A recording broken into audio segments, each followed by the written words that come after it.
Assalamualaikum warahmatullahi wabarakatuh. Bismillahirrahmanirrahim. La khala wa la quwata illa billah. Amma ba'd.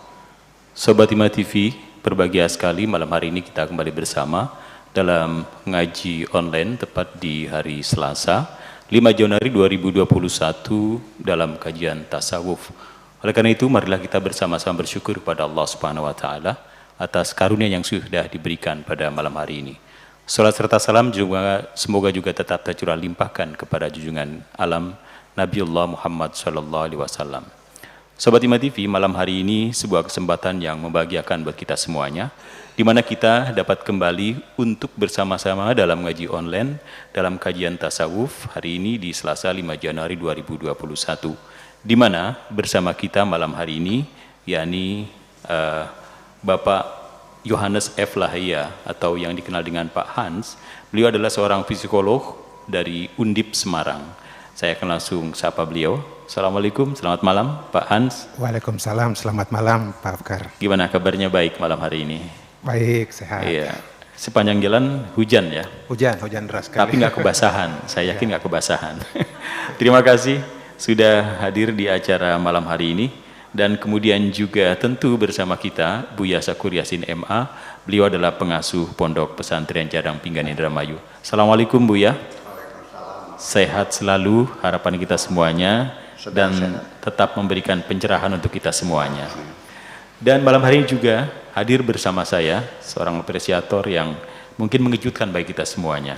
Di sini hadir Bung Embi Senur. Assalamualaikum Bung Embi. Gimana kabarnya?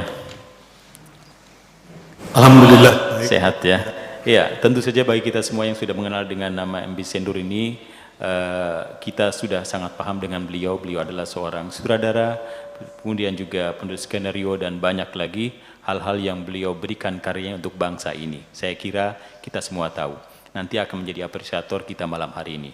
Dan baik Sobat Hima TV dimanapun berada, malam hari ini tentu saja sekali lagi kita akan masuk pada kajian tasawuf, di mana tema kita adalah potret manusia sehat. Dan malam hari ini kita akan tentu saja menerima beberapa pemaparan dari dua narasumber pada kali ini. Baik, yang pertama ini saya berikan waktu kurang lebih 20-30 menit kepada Pak Hans. Silakan Pak Hans. Baik, terima kasih Pak Afkar untuk pengantarnya. Assalamualaikum warahmatullahi wabarakatuh. Waalaikumsalam warahmatullahi wabarakatuh.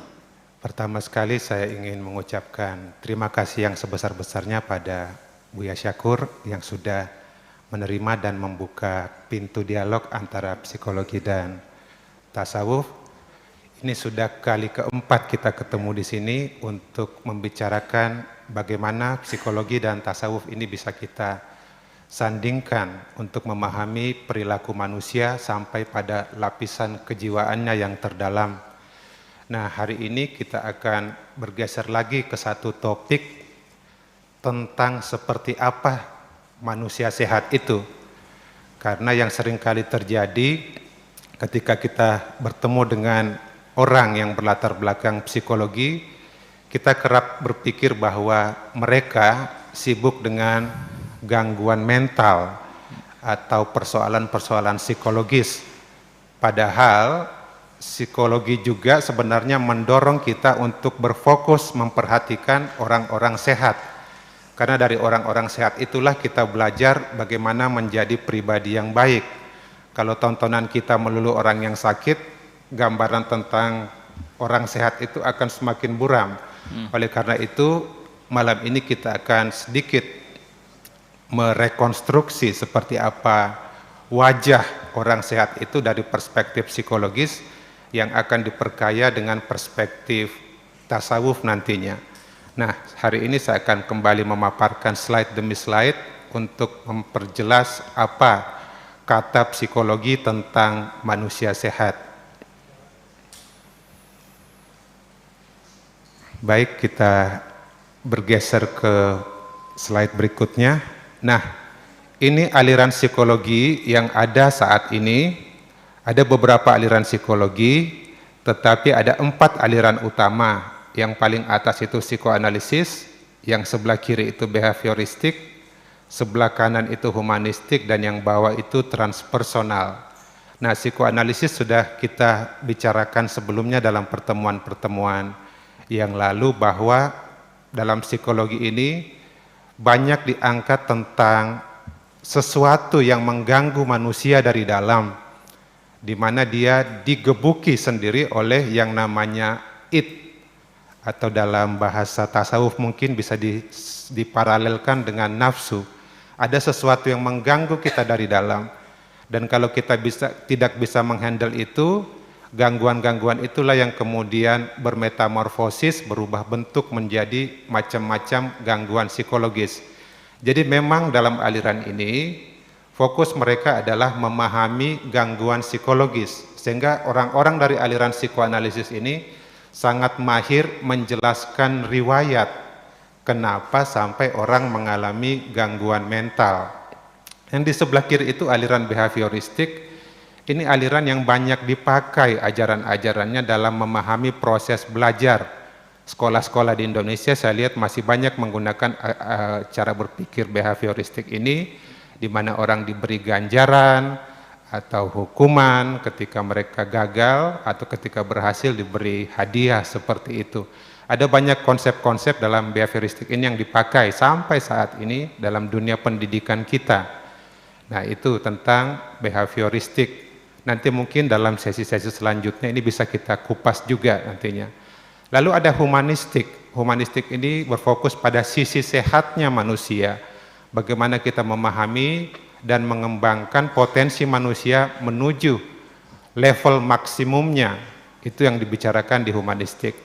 Dan transpersonal ini banyak bicara tentang dunia spiritualitas manusia. Nah, ini yang akan kita lihat secara umum dalam dialog antara psikologi dan tasawuf. Slide berikut. Nah, ini yang sudah kita munculkan sejauh ini. Ketika kita bicara aliran psikoanalisis, mungkin secara langsung kita nggak mengatakan psikoanalisis, tapi kita menyinggung ajaran-ajaran di dalamnya. Seperti hipnosis, kita sudah bicarakan juga, tafsir mimpi, seperti itu juga sudah kita bicarakan. Hari ini cukup spesial karena kita sedikit meloncat dari psikoanalisis, kita masuk ke humanistik. Kenapa humanistik? Karena dalam aliran inilah dibicarakan tentang manusia sehat, dan ini yang menjadi fokus kita malam ini. Untuk transpersonal mungkin kita simpan dulu di sesi-sesi lain kalau memungkinkan. Misalnya di transpersonal ini kita bisa bicara tentang meditasi atau apapun itu yang terkait dengan kehidupan spiritual. Tapi malam ini fokus kita bagian dari psikologi humanistik yang memang banyak membicarakan manusia sehat. Berikut. Nah, cara berpikir psikologi humanistik itu sangat sederhana semestinya. Bahwa manusia itu dilahirkan dengan membawa potensi, suatu daya untuk berkembang. Nah, daya ini tidak akan menjadi tumbuh atau berkembang kalau tidak disupport oleh lingkungan yang kondusif, yang membantu pertumbuhan potensi itu. Kita bisa membandingkan potensi ini dengan benih, atau dalam bahasa Sanskerta itu bija, lalu menjadi bahasa Indonesia biji. Biji ini, kedelai atau apapun yang kita letakkan di meja, itu bisa tumbuh tetapi hanya sebatas potensi. Begitu kita letakkan di tanah, apalagi kena matahari dan air, dia akan pelan-pelan tumbuh, tetapi itu juga belum menjamin dia akan tumbuh maksimal. Bisa saja diserang hama dalam perjalanannya. Tetapi ketika dia sudah tumbuh maksimal, dia akan sampai pada yang namanya aktualisasi diri. Jadi potensinya itu menjadi kenyataan. Nah, orang yang sampai pada aktualisasi diri biasanya adalah orang yang sudah mengecap yang namanya pengalaman bahagia itu. Dan kalau kita lihat diri kita masing-masing, setiap orang siapapun itu ingin yang namanya hidup bahagia itu.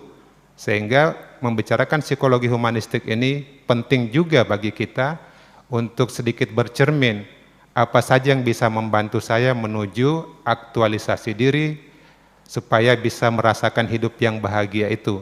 Istilah aktualisasi diri ini beragam sekali dalam psikologi ya. kadang-kadang disebut realisasi diri, kadang-kadang disebut sebagai manifestasi diri, intinya sama, potensi berkembang tumbuh ke arah yang penuh, seperti itu kurang lebihnya. Berikut, nah ini ada filsuf Prancis, namanya Blaise Pascal, dia terang-terangan bilang siapapun ya, dalam bahasa Prancis itu dia bilang, tous les hommes recherchent d'être heureux, cela est sans exception. C'est le motif de toutes les actions de tous les hommes, jusqu'à ce qui font se pendre. Artinya, semua orang itu ingin bahagia, siapapun tanpa kecuali. Ingin bahagia adalah motif dibalik seluruh tindakan manusia. Orang yang mau bunuh diri sekalipun, itu bukan orang yang ingin susah. Itu orang yang ingin bahagia. Dia sedikit berangan-angan, kalau toh saya mati setelah ini, pasti lebih baik dari yang terjadi sekarang ini. Seperti itu pikiran orang yang mau bunuh diri. Berikut. Nah, ini tokoh-tokoh psikologi yang bicara tentang manusia sehat. Memang dalam psikologi kami tidak terang-terangan mengatakan manusia sehat. Kami punya beberapa istilah kalau kita membuka literatur psikologi. Carl Gustav Jung menyebut manusia sehat itu whole person. Orang yang sudah utuh, tidak lagi terpecah-pecah. Kalau kita bawa marah, sakit hati, itu menjadi energi yang memecah-mecah kita dari dalam.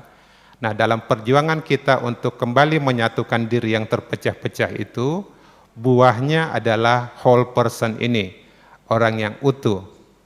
Tokoh lain lagi namanya Gordon Allport, dia membuat istilah mature person, orang yang matang. Tadinya merasakan pahit getirnya kehidupan, dia berproses dengan itu sampai akhirnya dia matang. Dia mengemukakan 5 ciri orang yang matang. Berikut ada Carl Rogers, dia bilang orang sehat itu orang yang sudah berfungsi penuh. Dia mengemukakan istilah fully functioning person. Ada 7 cirinya. Dan yang terakhir Abraham Maslow, dia menyebut orang yang sehat itu self-actualizer. Orang yang sudah mengaktualisasikan, mewujudkan potensi dirinya menjadi penuh. Ada 15 ciri.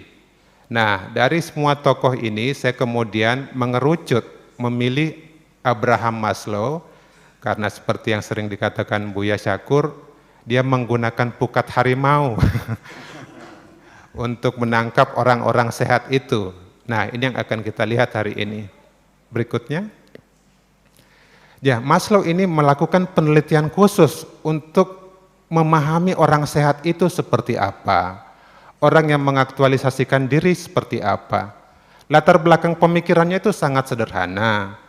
Dengan mempelajari orang-orang terbaik dan tersehat, kita bisa tahu lebih jauh tentang perkembangan potensi, bibit tadi, manusia. Jumlah orang sehat ini sedikit, tapi penting buat kita untuk belajar. Ya. Nah, ini diibaratkan lebih jauh oleh Maslow seperti pelari maraton. Kita nggak perlu teliti tingkat RT, RW, cukup mengambil 1 juara dunia, dan itu sudah merepresentasikan semua pelari yang ada. Seperti itu. Nah, siapa yang diteliti, dia lalu menyeleksi orang-orang itu. Dia cari orang yang bebas dari gangguan psikologis seperti neurosis. Neurosis ini istilah di zaman dulu mengarah pada gangguan kecemasan, orangnya mengalami itu. Atau psikosis, gangguan mental yang sangat berat, yang sering kita sebut sekarang ini dengan skizofrenia. Atau yang sering kita jumpai di rumah sakit jiwa yang dalam perawatan psikiater itu. Ya, seperti itu. Yang kedua syaratnya, orang itu mengembangkan bakat dan potensinya secara penuh. Nah, subjek dalam penelitiannya Maslow ini adalah orang-orang yang disebut raksasa intelektual dan melakukan perubahan sosial. Mereka orang-orang yang peduli pada manusia, dimanapun dan dimana saja tadi. Ya, berikut. Ini tokoh-tokoh yang dia pilih. Ini kajian serius betul. 9 tokoh ini disebut tokoh historis, yang dalam pengamatan Maslow sudah membuktikan bahwa mereka adalah orang-orang yang peduli pada orang lain. Ada banyak tadinya, tapi kemudian mengerucut pada 18 orang saja. 9 tokoh historis, dan 9 lagi adalah orang-orang yang hidup sejaman dengan dia. Tapi nggak akan dipajang di sini orang-orang yang hidup sejaman dengan itu. Kenapa? Karena dalam kaidah atau aturan penelitian, orang-orang yang masih hidup biasanya disamarkan identitasnya. Nah, tokoh-tokoh di depan ini, bagi yang akrab dengan filsafat pasti sudah paham. Bagi yang akrab dengan sejarah dunia pasti sudah paham ya. Sebelah kiri itu Spinoza, filsuf, religius, Thomas Jefferson, Presiden Amerika ketiga, Abraham Lincoln, Bapak Demokratis Amerika, lalu Jane Addams, Eleanor Roosevelt, dan seterusnya. Ini semua tokoh-tokoh penting, dan ada satu psikolog terkenal di situ, yang agak kecoklat-coklatan itu, namanya William James. Mungkin Buya Syakur sudah akrab dengan ini. William James ini cukup religius dan dia sekaligus bapak psikologinya orang Amerika. Jadi kalau orang psikologi nggak paham ini keterlaluan ya. Lalu yang paling kanan saya yakin banyak orang tahu, beliau Albert Einstein ya, fisikawan terkenal dengan relativitasnya itu. Berikut. Nah, saya langsung saja ke ciri-ciri yang ditemukan oleh Maslow. Yang pertama, orang sehat itu satu persepsinya lebih jernih. Di sini saya akan selalu mengutip ucapan aslinya, hanya untuk mempertanggungjawabkan bahwa ini bukan tafsiran saya. Saya punya dasar yang kuat. Ya, yang pertama, persepsinya yang lebih jernih. Bagian atas itu bahasa orisinalnya dalam bahasa Inggris. Saya langsung ke terjemahan Indonesianya ya. Orang sehat itu, ini ciri pertama, punya kemampuan yang tidak lazim untuk mendeteksi kepalsuan, tipuan, dan ketidakjujuran dalam kepribadian seseorang. Secara umum, orang sehat itu bisa membuat penilaian yang tepat dan cermat tentang orang lain. Dengan fakta-fakta apapun yang ada, mereka bisa membuat prediksi yang lebih tepat karena persepsi mereka tidak terlalu diusik oleh harapan, tidak diusik oleh nafsu, tidak diusik oleh kecemasan dan ketakutan. Artinya persepsi mereka itu jernih. Sekarang saya perlu jelaskan sedikit bagaimana orang psikologi memahami persepsi itu. Informasi apapun yang kita dapatkan kan lewat panca indera semuanya. Lewat situ. Lalu kemudian masuk ada alat pemroses di dalamnya. Nah, prosesor itulah yang kemudian menghasilkan persepsi itu. Nah, kalau di dalam kotor, persepsi akan ikut kotor. Kalau di dalam isinya ketakutan, kecemasan, penuh dengan gejolak nafsu yang tidak terkontrol, itu semua akan mempengaruhi kebeningan atau kejernihan persepsi. Nah, orang-orang sehat dalam penelitiannya Maslow ini sudah meredakan semua itu, sehingga gejolak ini tidak menghalangi penglihatannya. Jernih, seperti itu ya. Sehingga mereka punya kemampuan memprediksi dengan jelas apa yang akan terjadi. Berikut. Mereka juga menerima dirinya sendiri, menerima orang lain dan alam sekitarnya. Mereka tidak dipusingkan dengan kekurangan yang ada pada dirinya, atau apa saja kata orang yang bagus itu begini, yang baik itu begini. Mereka terima dirinya apa adanya, nggak ambil pusing dengan kata orang. Mereka seperti anak-anak saat mereka melihat diri mereka dan orang lain. Seorang anak melihat dunia dengan pandangan yang luas, apa adanya, tidak menuntut, lugu. Seperti itulah cara orang sehat melihat dirinya dan orang lain. Orang sehat itu tidak mengeluh, kenapa air membuat basah, kenapa batu karang itu keras, kenapa pepohonan berwarna hijau. Mereka terima semua apa adanya. Saya ingin berhenti sebentar di sini dengan satu contoh yang belum lama ini saya terima, satu kasus anak remaja. Itu datang dengan kondisi depresi, telah melakukan beberapa kali bedah wajah untuk mendapatkan wajah yang ideal. Dalam pergaulannya dengan teman-temannya, seringkali ada definisi cantik itu seperti ini, lalu kemudian dia melihat dirinya sendiri kok tidak secantik yang digambarkan oleh orang lain. Dia lalu menuntut ayahnya untuk dibantu operasi atau bedah wajahnya itu. Beberapa kali dilakukan bedah minor, tapi setiap kali selesai satu tahap, dia selalu nggak puas dan menyayangkan kenapa hasilnya tidak seindah yang dia bayangkan. Nah, ini contoh paling bagus ya, bagaimana orang bisa depresi melakukan sesuatu yang merusak dirinya sendiri dengan yang disebabkan oleh ketidakmampuan menerima dirinya sendiri. Berikut. Orang sehat itu spontan, sederhana, alami. Terlihat jelas bahwa perilaku mereka itu sederhana, alami dan tidak dibuat-buat. Jika ada sesuatu yang mereka anggap sangat penting atau mendasar, misalnya untuk kemanusiaan, mereka sulit dihalang-halangi. Sehingga kesan yang muncul adalah mereka keras kepala bagi banyak orang. Karena perilaku mereka berbeda dari kebanyakan orang. Dan kadang-kadang orang sehat ini, menurut Maslow Bu ya, sering merasa diri sebagai alien. Mereka merasa diri orang yang aneh sendiri ya. Nah, itu sering terjadi pada orang-orang sehat ini. Berikut. Keempat, mereka fokus pada masalah. Saat melihat persoalan, mereka fokus pada persoalan itu dan melepaskan kepentingan pribadinya, agenda pribadinya. Mereka melakukan sesuatu berdasarkan nilai-nilai yang luas, bukan nilai-nilai yang sempit. Nilai-nilai universal, bukan nilai-nilai lokal. Dan nilai-nilai yang awet, bukan nilai-nilai yang sementara saja. Singkat kata, orang-orang ini pada dasarnya adalah filsuf. Saya perlu perjelas sedikit, filsuf itu adalah orang yang akrab dengan filsafat. Filsafat itu kalau ditelusuri asal muasalnya, philo itu cinta, sophia itu kebijaksanaan, sehingga filsuf itu pecinta kebijaksanaan. Nah, orang sehat itu adalah pecinta kebijaksanaan dalam pengertian itu ya. Jadi bukan dalam pengertian filsuf akademis, tapi filsuf yang benar-benar sayang atau cinta dengan kebijaksanaan. Berikut.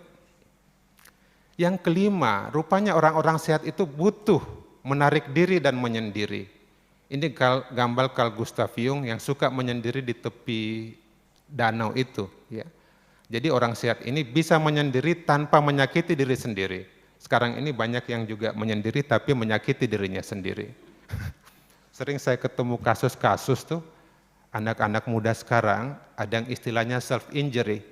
Mereka mengambil silet lalu melukai dirinya sendiri dalam kesendirian di kamar. Banyak sekali anak-anak ini dan sangat memprihatinkan ya. Nah, mereka juga sendiri tapi sendirinya tuh sakit, enggak sehat. Orang sehat itu suka menyendiri, tapi tanpa menyakiti dirinya sendiri, dan mereka nyaman dalam kesendirian. Mereka mereka menghargai kesendirian jauh lebih penting daripada manusia rata-rata. Poin ke-6 sekarang, monggo. Mereka mandiri, tidak terikat pada sekitarnya. Orang-orang ini bisa menjaga ketenangan dalam situasi yang membuat orang lain bisa bunuh diri. Jadi dalam situasi pada umumnya orang sudah berpikir bunuh diri, orang sehat ini biasa-biasa saja. Biasa aja kali, kata anak muda seperti itu ya.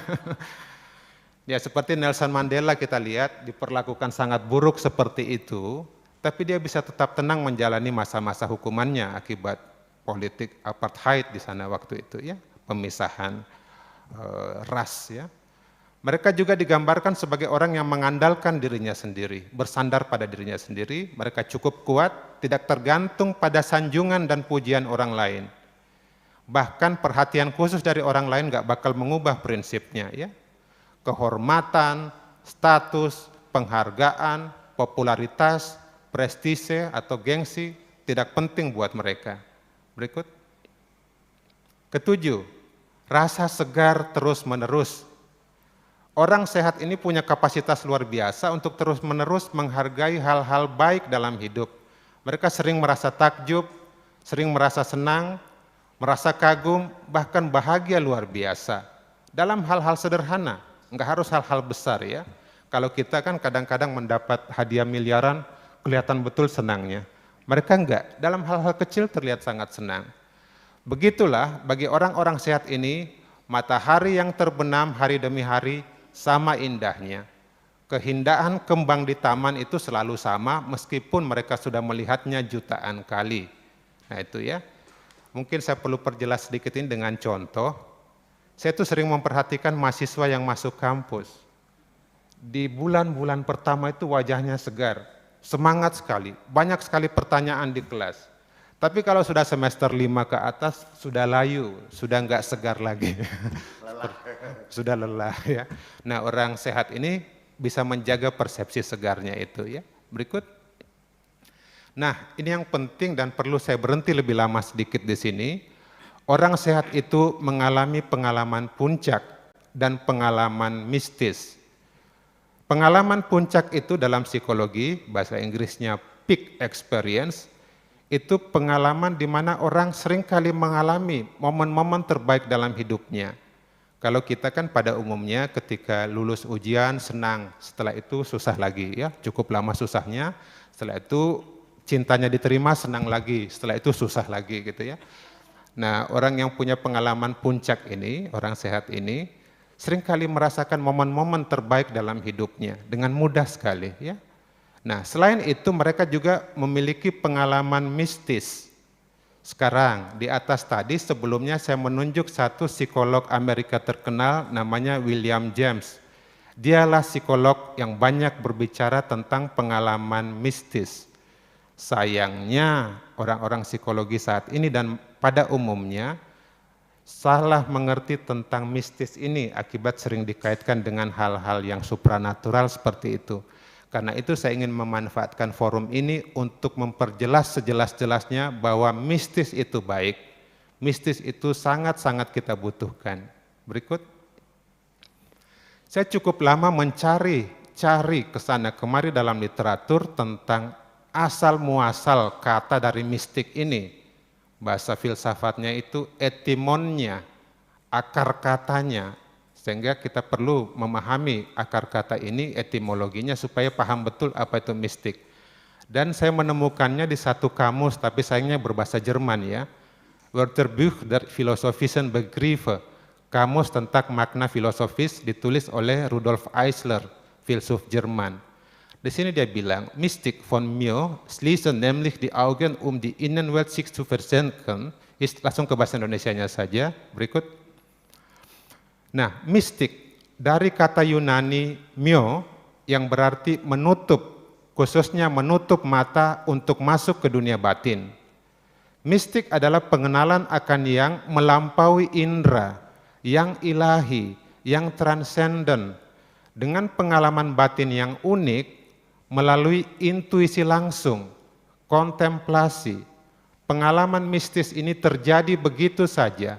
Pengalaman mistis ini diselimuti cinta dalam keadaan sangat senang atau ekstase. Perjuangan menuju peleburan ke dalam jiwa sendiri untuk menjadi satu dengan yang ilahi. Bahasa Latinnya itu unio mystica, penyatuan mistis dengan yang ilahi, dengan cara yang tidak bisa dipikirkan dan penuh rahasia. Nah, itu akar kata mistik. Berikut dari bahasa dalam penjelasan bahasa Jermannya seperti itu ya, karena dia melakukan penelusuran etimologis ke belakang dari mana kata mistik itu. Nah, sayangnya kita di Indonesia ini enggak menerimanya dari bahasa Jerman, kita mendapatkannya dari bahasa Belanda. Penulisannya mirip, cuma tambah huruf e sedikit ya. Mistik sama, di sini dijelaskan mistik itu van het Griekse mystikos, geheimzinnig, betreft het hartstochtelijk, streven naar persoonlijke vereniging van de ziel met God. Dalam bahasa Indonesia, mistik itu dari kata mistikos, penuh rahasia, perjuangan hati yang penuh gairah untuk mengalami secara pribadi penyatuan antara jiwa dan Tuhan. Jadi jelas sekarang bahwa mistik itu urusannya ke sesuatu yang bersifat religius, sehingga dalam KBBI kita sudah benar dikatakan mistik adalah subsistem yang ada dalam hampir semua agama dan sistem religi untuk memenuhi hasrat manusia mengalami dan merasakan emosi bersatu dengan Tuhan, atau tasawuf atau suluk. Ini kata kamus besar kita. Berarti kamus besar kita sekalipun mendefinisikan kata mistik secara bagus semestinya ya. Berikut. Nah, saya simpulkan sekarang, bahasa Jerman mistik, bahasa Belandanya mistik, ada huruf E di situ sedikit berbeda dari bahasa Jerman, menjadi mistik dalam bahasa Indonesia karena kita menerimanya dari orang-orang Belanda ya. Bahasa Inggrisnya mysticism yang menjadi Indonesia mistisisme. berarti mistik sama dengan mistisisme, ya, seperti itu. Kalau kita mau menginduk pada bahasa Inggris, dia menjadi mistisisme. Kalau kita masih menerima bahasa Belanda, silahkan pakai kata mistik. Karena memang bahasa Indonesia itu sejak EYD ya Pak Tatu ya, banyak berkiblat ke bahasa Inggris. Ya, sebelumnya banyak berkiblat ke bahasa Belanda, ya, seperti tolereren menjadi tolerer, bahkan banyak sekali ya. Kita ini gado-gado, bahasa Arabnya banyak, bahasa Belandanya banyak juga, campur-campur ya. Berikut. Nah ini ya kesimpulannya, mio menjadi mistikos, mistik atau mistisisme, orangnya namanya mistikus, kalau satu, kalau banyak namanya mistisi. Politikus itu satu, kalau banyak politisi. Musikus itu satu, kalau banyak musisi. Nah ini yang terjadi persis yang diceritakan Buya dulu. Alim dalam bahasa Arab tunggal menjadi ulama untuk jamak, tapi ketika di Indonesia kan ulama untuk tunggal. Nah ini sering terjadi dalam bahasa kita seperti itu. Dan pengalaman mistikus itu disebut pengalaman mistis. Nah apa itu pengalaman mistis? Ini dialami oleh orang-orang spiritual, tapi kalau saya ambil contoh orang spiritual itu hal biasa. Menjadi luar biasa kalau yang saya ambilkan contoh dari para ilmuwan. Saya ambilkan contoh dari seorang psikiater Kanada terkenal namanya Richard Morris. Dia mengalami pengalaman mistis ini, langsung ke bahasa Indonesianya berikut. Dia mengalami ini ya. Pada suatu saat dia ada diskusi sastra tentang tokoh-tokoh sastra dunia, lalu dia pulang dengan teman-temannya, di suatu persimpangan jalan mereka berpisah. Dia berjalan sendiri dan mengalami pengalaman ini. Tiba-tiba, tanpa ada tanda-tanda, saya merasa diselimuti awan yang bernyala-nyala seperti api. Saya langsung berpikir bahwa itu api, tapi kemudian saya sadar bahwa itu api dalam diriku sendiri. Segera sesudah itu, saya merasa senang sekali, bahagia luar biasa diiringi dengan pikiran cerah yang mustahil digambarkan. Saya melihat alam semesta ini bukan benda mati, tapi benar-benar hidup. Saya menjadi sadar bahwa hidup saya abadi. Saya melihat bahwa semua orang tidak ada yang mati. Penglihatan itu hanya berlangsung beberapa detik dan hilang.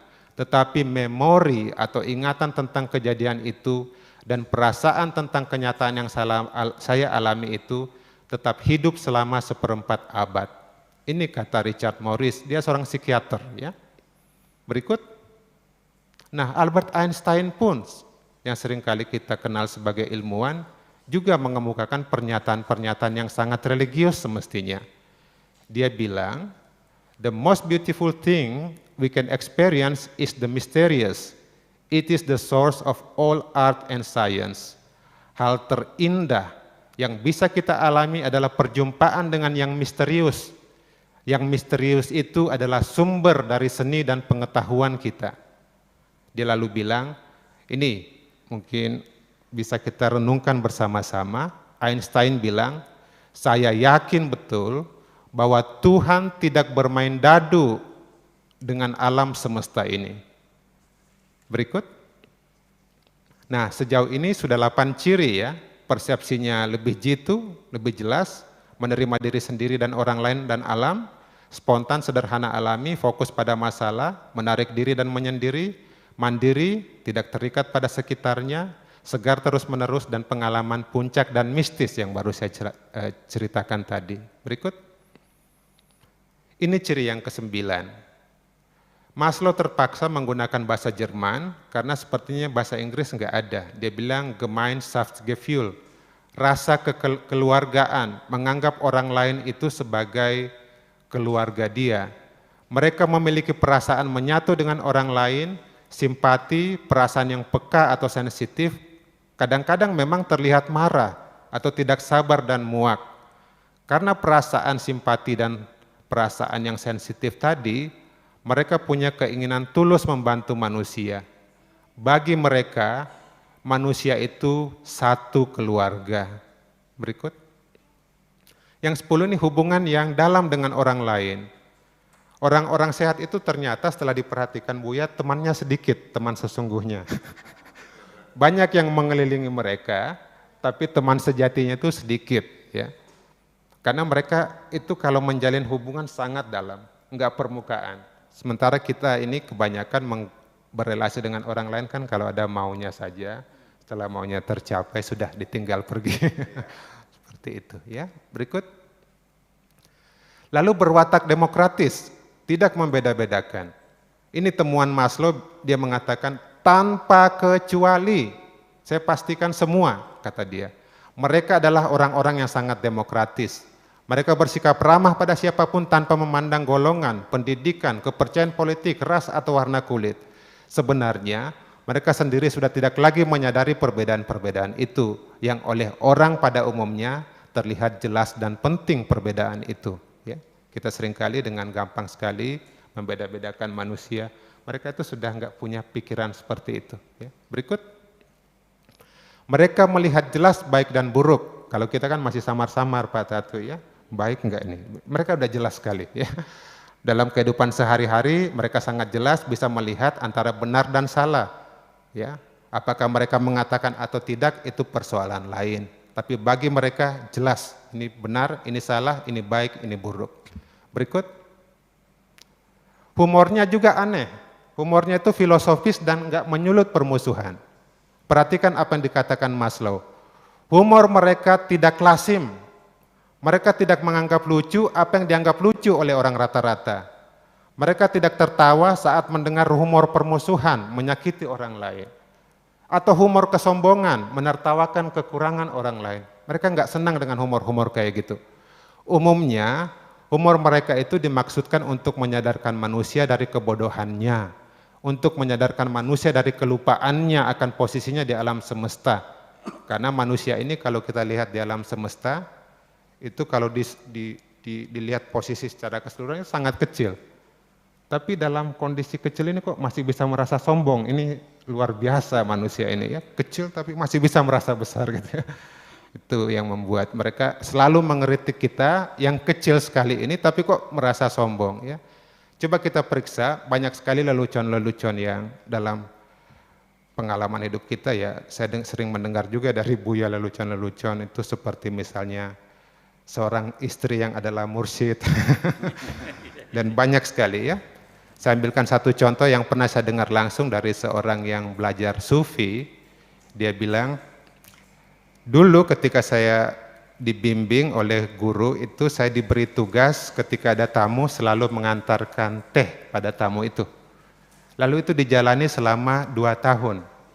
Sampai suatu saat dia mulai berpikir, kok begini terus? Lalu dia bertanya pada mursyidnya, mursyid mungkin sudah enggak terasa, sudah 2 tahun saya seperti ini. Ada enggak tugas lain yang lebih cocok buat saya? Mursyidnya lalu bilang, oh kamu mau tugas lain? Besok kalau tamu datang itu kan sepatunya di luar, kamu tolong susun di rak-rak sepatu itu. Ya. Artinya dia diajari pentingnya untuk menjaga diri, tidak berusaha lebih, tidak memelihara keinginan untuk sombong, tapi benar-benar dididik untuk rendah hati. Itu bagi saya lucu, ya. Saya nggak tahu Pak Tatu lucu apa enggak, ya. Tapi bagi saya itu sangat lucu cerita seperti itu. Ya. Banyak sekali cerita lucu lain, tapi intinya ini, mereka mau menyasar kesombongan kita. Ya. Berikut. Yang ke-14, mereka itu pasti orang-orang kreatif, tanpa kecuali kata Maslow. Mereka punya ide-ide itu orisinal, sehingga ketika dilemparkan ke orang, itu kadang-kadang mendapat respons nggak bagus, ya, karena saking orisinalnya. Mereka orang-orang yang bebas, tidak terkekang, dan memang syarat untuk kreatif itu harus merasa bebas, ya. Dalam bahasa yang lebih positif, kata Maslow, mereka lebih spontan, lebih alami, lebih manusiawi. Jadi bebas itu nyambung dengan kreatif. Orang yang terkekang itu sulit untuk kreatif, ya. Berikut, ini yang terakhir, yang seringkali juga menjadi problem. Mereka tidak terkekang oleh budaya. Di sini saya menggunakan istilah budaya dalam pengertian kebiasaan orang pada umumnya. Mereka nggak terkekang dengan itu. Mereka terkesan sulit membaur dengan masyarakat. Mereka tetap sejalan dengan budaya, makannya seperti orang lain, pakai bajunya seperti orang lain, cara jalannya pun mungkin seperti orang lain dalam budayanya, Tetapi dalam hal-hal tertentu mereka terlihat tidak sejalan dengan kebiasaan kebanyakan orang. Mereka hidup dalam budaya tertentu, tetapi kelihatan uniknya, yang seringkali kita anggap sebagai nyentrik, ya, kurang lebihnya seperti itu. Nah, itu 15 ciri dari orang-orang sehat yang mungkin nanti oleh Buya bisa dikurangi atau ditambahkan. Ya. Pertanyaannya sekarang tolong diingat bahwa kita nggak bisa membuat-buat perilaku seperti itu, nggak bisa. Itu terpancar begitu saja dari mereka. Jadi nggak perlu meniru-niru, ya itu terpancar alami. Nah, yang perlu kita usahakan bagaimana bisa seperti itu. Nah, dalam psikologi disarankan 5 ini ya oleh Maslow. Pertama, latihlah konsentrasi. Karena dengan terus-menerus melatih konsentrasi itu pelan-pelan berkembang yang namanya memancarkan semua kualitas tadi. Dan memang saya perhatikan orang-orang yang sehat itu kalau sekali konsentrasi bisa larut betul. Ini kelebihan mereka, bisa flow, mengalir dalam apa yang mereka lakukan. Ya. Yang kedua, latihlah bebas bertanggung jawab dalam pilihan hidup. Ya, jangan takut-takut. Ketika sudah merasa itu baik, lakukan kata Maslow. Ya, itu butuh latihan. Kita harus mengalahkan ketakutan kita. Yang ketiga, sadar diri. Sering-sering memeriksa gejolak pikiran, perasaan di dalam diri kita masing-masing. Yang keempat, jujur. Ini penting banget menurut Maslow. Kita nggak menipu diri sendiri dan orang lain. Dengan begitu kualitas tadi akan terpancar. Dan yang terakhir, kalau ada masalah jangan lari, hadapi masalah itu. Ini resep umum saja ketika dia ditanyai bagaimana caranya supaya bisa menjadi seperti orang-orang tadi. Ini saran beliau ya, sarannya Maslow. Berikut. Itu kan penelitian tentang orang-orang di barat sana. Pertanyaan sekarang, bagaimana dengan orang di timur, di Indonesia ini? Saya sendiri masih pada level pengamatan. Yang saya tangkap dari orang-orang sehat di sekitarku di Indonesia ini, mereka punya 2 ciri yang kental. Yang pertama, mereka memiliki, tapi nggak lengket pada apa yang mereka miliki. Ketika benda yang mereka miliki itu hilang, mereka biasa-biasa saja. Nggak sampai nangis-nangis histeris seperti itu ya. Jadi mereka memiliki tanpa lengket pada apa yang dia miliki. Termasuk memiliki pacar ketika diputusin mungkin ya nggak terlalu berpikir untuk bunuh diri ya. Yang kedua, menjaga kerendahan hati. Rupanya mereka ini mendorong kita untuk rendah hati karena musuh perkembangan kita itu ternyata kesombongan. Sehingga mereka terus-terusan rendah hati. Dan caranya seperti apa? Tentu saja setiap guru itu tahu resep untuk setiap muridnya, sehingga nggak perlu spesifik seperti apa, yang tahu ya guru. Ketika guru itu membimbing dalam masyarakat kita, dia tahu apa yang terbaik buat yang dibimbing. Seperti itu, tapi biasanya ada latihan-latihannya. Dan guru yang tahu latihan seperti apa yang akan diberikan. Itu yang saya amati sejauh ini ya. Berikut, itu saja Buya dari saya tentang bagaimana kami di psikologi. Dan sampai saat ini memang ini topik yang sempat hidup, tapi sempat tertutupi, jarang dibicarakan lagi. Karena orang-orang psikologi itu terlalu akrab dengan orang-orang sakit dan mereka lupa literatur mereka sendiri menyediakan gambaran manusia sehat. Dan sekarang saya angkat itu dari tumpukan-tumpukan supaya kembali kelihatan Buya. Jadi ini memang jarang dibicarakan sekarang ini. Dan monggo Buya silakan ditambahkan atau dikurangi itu yang ada dalam ilmu kami. Terima kasih. Ya, terima kasih Pak Han sudah begitu panjang lebar menjelaskan kepada kita tentang potret manusia sehat. Mungkin satu kalimat yang dapat saya simpulkan dari apa yang beliau sampaikan tadi, bahwa manusia sehat atau potret manusia sehat adalah memiliki potensi, berkembang, dan mampu beraktualisasi. Itu paling tidak yang saya catat. Untuk selanjutnya, Buya Syakur, silahkan untuk menambahi hal yang tadi disampaikan oleh Pak Hans. Assalamualaikum warahmatullahi wabarakatuh. Waalaikumsalam warahmatullahi wabarakatuh. Saya mencoba ingin masuk dari kajian linguistik dulu, terutama dari sisi terminologi. Iya. Karena bagaimanapun yang menghantarkan persepsi itu adalah ya terminologi. Ada 3 kata, potret manusia sehat. Mungkin yang dimaksudkan memotret di sini bukan mengambil satu momentum lalu diabadikan untuk selamanya, itu namanya memotret. Tapi memotret manusia itu artinya mengikuti, meneliti, mengamati, ya kan, gerak-gerik perkembangan orang-orang yang sehat itu. Dan yang menjadi ukuran adalah orang yang sehat, bukan orang yang sakit. Ya, membuat standar.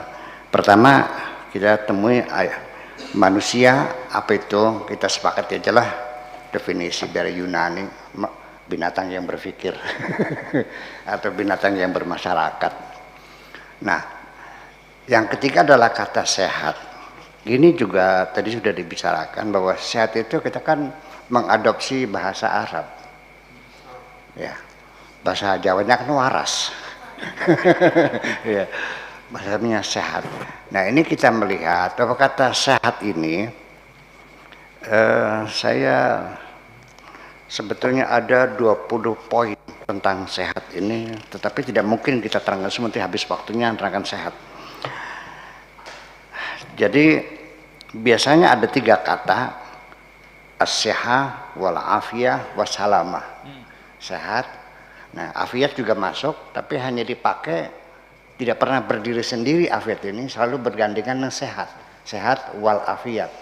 Afiat sendiri jarang dipakai dalam bahasa Indonesia itu, tapi sehat. Nah, apa sih bedanya sehat, afiat, dan selamat? Begini saja. Sesuatu itu kita katakan sehat seperti kita mobil ini sehat nggak ya?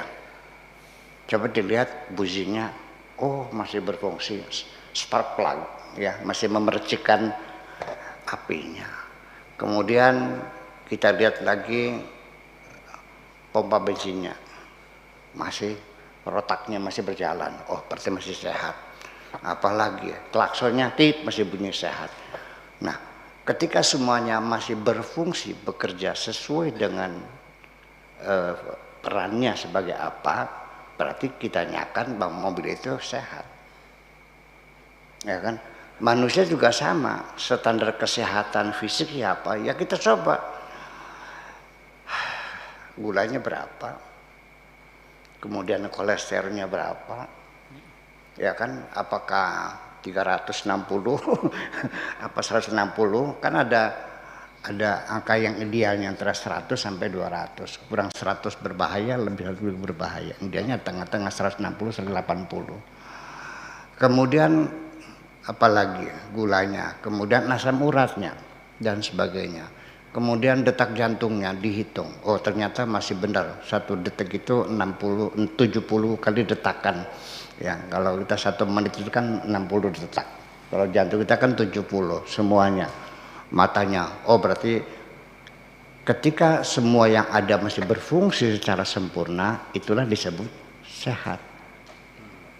Nah, sekarang yang menjadi masalah adalah kesehatan manusia sehat ditinjau dari perspektif psikologis yang seperti apa. Itu tadi yang dipaparkan oleh Mas Ryan itu standarnya apa yang manusia sehat itu. Nah, oleh karena itu saya ingin membicarakan masalah sehat, kita hanya mengidentifikasi beberapa faktor yang menentukan orang itu sehat, dan nanti juga akan saya kaitkan dengan dengan literasi Islam yang bahwa banyak sekali dalam literasi Islam yang bisa kita manfaatkan. Bahwa pertama, bahwa manusia sehat itu adalah manusia yang punya potensi dan punya kemampuan untuk mengaktualisasikan diri, ya. Kemudian juga dia juga mampu bakat-bakat yang dimilikinya menjadi utuh. Kemudian pribadi orang yang sehat itu pribadinya yang sudah matang, ya. Ya, dia bisa mengontrol sendiri, ya, tidak pernah terpengaruh oleh trauma dan konflik masa lalu. Banyak orang berhasil, tapi dia tidak sehat. Karena keberhasilannya didorong oleh dendam sosial, ketertindasan sebagai anak yatim yang terlunta-lunta sampai bisa jadi presiden. Dia berhasil, tapi dia bukan orang sehat karena yang mendorong itu dendam dia. Itu bedanya. Ini perlu kita catat. Jadi jangan dikira bahwa orang yang sukses itu orang yang sehat ya. Ceritanya lain. Kita tidak mengukur orang yang sukses, mengukur orang yang sehat. Ya, rasa trauma, konflik masa lalu. Kemudian juga orang sehat itu yang dipastikan punya visi dan misi dalam menghadapi tantangan hidup yang terus semakin berubah. Dengan kita masuk ke era 4.0 yang serba otomatis, serba robot, kemudian dengan kemajuan teknologi dan informasi, kalau orang itu memang sehat ya dia akan bisa mengantisipasi apapun yang terjadi. Ya, sehat pikirannya. Kemudian orang yang sehat itu juga selalu mencari motif yang baru. Begitu dia selesai mengerjakan tugas ini, dia mencari what next, apalagi setelah ini. Dia mencari pola yang baru, mencari gagasan yang baru lagi. Ini sebetulnya di dalam Al-Quran ini banyak sekali ya. Dalam surat Al-Insyirah, Alam nashrah laka sadrak wa wada'naka wisrak alladzi anqadha dhahrak wa rafa'na laka dhikrak. Kemudian sampai kepada wa idza faraghta fansab.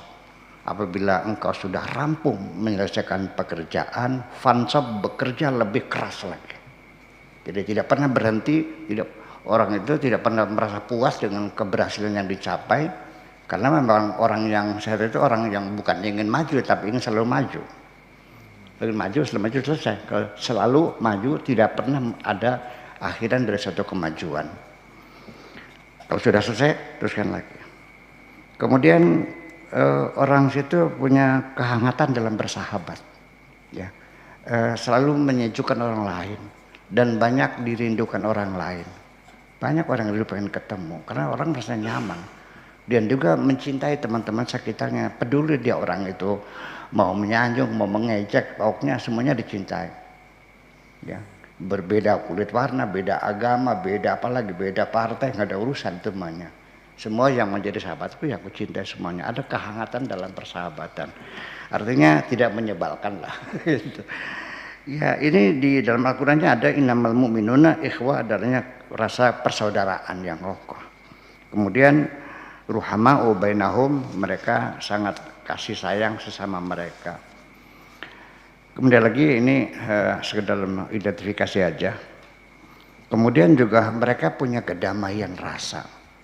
Ya, keamanan emosi, hidupnya nyaman, ya, tidak pernah terhimpit oleh rasa takut, tidak pernah dikejar-kejar oleh rasa berdosa, the feeling of guilty, menyebabkan dia susah tidur, kecemasan, dendam, kesumat, kebencian dan sebagainya, nggak ada mereka. Nah ini mereka-mereka itu dalam Al-Quran disebut para waliullah. Yaitu disebut dengan la khaufun alaihim walahum yahzanun. Ya sudah pasti dong waliullah orang sehat dong. Iya. Inna auliya Allah, sesungguhnya wali-wali Allah itu la khaufun alaihim walahum yahzanun. Mereka tidak punya rasa takut sedikit pun dan tidak pernah bersedih hati. Hilang ya udah aja, hilang ya udah kita lagi. Orang yang sehat pikirannya itu kalau hilang mobilnya ya udah beli lagi. Masa nyuruh Tuhan suruh mencarikan mobilnya? Iya beli lagi. Ya. Kemudian juga orang yang itu juga memiliki keterampilan dalam melaksanakan tugas ya. Dia punya kemampuan yang sangat tinggi sekali untuk menyelesaikan pekerjaan-pekerjaan dan dia punya basic yang sangat kuat sekali seperangkat keterampilan, kebolehannya itu. Nah, makanya di dalam hadis Nabi dikatakan man arada dunya fa'alih bil ilmi, barang siapa ingin dunia ya harus dengan ilmu. Wa man aradal akhirah, siapa yang ingin akhirat fa'alih bil ilmi ya juga perlu ilmu. Wa man aradahuma fa'alih bil ilm, pengen selamat dunia akhirat ya dengan ilmu juga. Jadi semua apapun tujuanmu di dunia untuk mencapai apa saja ya ada ilmunya. Nah mereka telah dilengkapi semacam itu. Kemudian juga mampu berfungsi sepenuhnya, mengendalikan, memberikan kemanfaatan kepada siapapun sekitarnya, baik pada alamnya, keluarganya, masyarakatnya, dan sahabat-sahabatnya semuanya. Standar kebaikan adalah selalu yang memberikan manfaat kepada orang lain. Itu yang disebutkan dalam hadis juga, khairukum anfa'ukum linnas.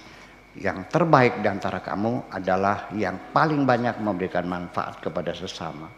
Gitu. Kemudian juga mereka orang-orang yang sehat itu mampu mengendalikan emosi. Apakah itu kebahagiaan, penderitaan, ditinggal mati istri, ya, mendapatkan kenaikan pangkat, mendapatkan gelar profesor, doktor, terpilih sebagai bupati, kan gitu, atau juga di PHK, ya, mereka bisa mengendalikan, ya, termasuk kesedihan-kesedihan. Nah, digambarkan dalam Al-Quran orang-orang yang sehat itu dalam surat Al-Imran ayat 134, yaitu alladzina yunfiquna fis sarra'i wat dharra, mereka yang berbagi kebahagiaan, menolong orang, menafkahkan hartanya fis sarra'i wat dharra, dalam suka dan duka. Mereka tidak terikat dengan situasi dan kondisi yang melingkar pada dirinya. Baik sedang ada uang, sedang tidak ada uang, tetap saja berbuat baik, menolong orang macam itu. Kemudian wal kadhibinal ghaidha, yang mereka yang bisa mengendalikan kemarahannya.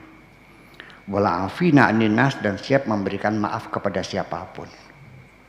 Salah apapun, oke, apalagi ya mungkin orang itu kita anggap kalau orang yang bersalah datang, Pak, maafkan saya. Ya, baik, saya maafkan. Itu sudah bagus, tapi ada yang lebih hebat lagi. Sekalipun yang bersangkutan belum pernah minta maaf, dia katakan, sudah aku maafkan segala kesalahanmu. Bukan untuk apa-apa, karena aku ingin merdeka. Tidak mau aku dipenjara dalam dendam semacam ini. Orang yang mengerti itu orang yang sehat sekali, hatinya pasti sehat. Kemudian memiliki perasaan yang kuat, sensitif, ya. Kemudian mampu bertindak bebas, kreatif, spontan, ya, tangkas, cepat. Kemudian juga berani untuk hadir dan tampil dengan dirinya sendiri, ya, pribadi yang menjadi dirinya sendiri, tidak mengandalkan jabatan bapaknya, tidak mengandalkan jasa orang tuanya, ya. Tidak menunjukkan keanggotanya dalam ormas apapun. Inilah aku, ya. Dalam nggak tahu apa hadis apa peribahasa, seorang lelaki yang perkasa itu bukan mengatakan bapakku adalah, tapi inilah dadaku, mengatakannya itu. Ha anadha laisa man qala kana abi, bukan bapakku adalah ini, bapakku adalah direktur, bapakku menteri, bapakku presiden. Ngapain? Inilah aku, apa adanya. Itu. Sebab kalau tidak ya hidupnya tidak akan mampu demikian. Kemudian mampu selalu meningkatkan produksi dan produktivitas. Selalu dia itu semangat kerjanya nggak pernah menurun, ya, terus meningkat. Wa idza faragta fansab. Kemudian di dalam hatinya juga ada komposisi rasa yang perlu. Pertama cinta, kemudian pikiran yang jernih, kemudian juga ada kebahagiaan dalam dirinya. Itu orang yang sehat itu satu-satunya adalah cinta. Kemudian orangnya kesini dinian, bukan tawanan masa lalu dan bukan hayalan masa depan, kesini dinian, ya. Nah kita ini kan sekarang kan tidak sehat kan karena kita sering menyanyikan lagu-lagu lama. Iya, yang hebat dulu nenek moyangmu, kamu hebat enggak? Ya dulu nenek moyang pernah membangun imperium yang terbesar di dunia, iya itu nenek moyangmu, sekarang kamunya apa? Jadi orang yang menyanyikan lagu-lagu lama semacam itu, kami dulu pernah, iya, terus sekarang gimana? Kemudian juga kehidupannya dibangun pada masa depan yang belum jelas, mungkin terjadi, mungkin tidak. Ya. Kemudian sanggup memikul tanggung jawab atas dirinya sendiri, konsekuen. Ya, saya salah. Orang yang sehat itu bukan hanya berani mengambil keputusan, tapi juga berani menanggung risiko apapun yang terjadi setelah dia memutuskan, sehingga tidak ada kekecewaan setelah itu. Orang-orang yang sehatnya. Tidak ada yang mengatur dari luar itu. Nah, itulah makanya jadi sehingga secara singkat itu saja, mungkin hanya sekedar mengidentifikasi aja orang-orang yang sehat. Masih banyak banget ya sesungguhnya mah. Tapi saya kira apa yang telah dipaparkan oleh Mr. Rin itu sudah sangat lengkap sekali. Lebih lengkap dari dulu ya. dulu pernah yang terlupakan dulu ya. Kan udah lengkap sekali itu poin-poinnya. Saya kira mungkin itu saja sebagai kelengkapan. Terima kasih. Assalamualaikum warahmatullahi wabarakatuh. Waalaikumsalam warahmatullahi wabarakatuh.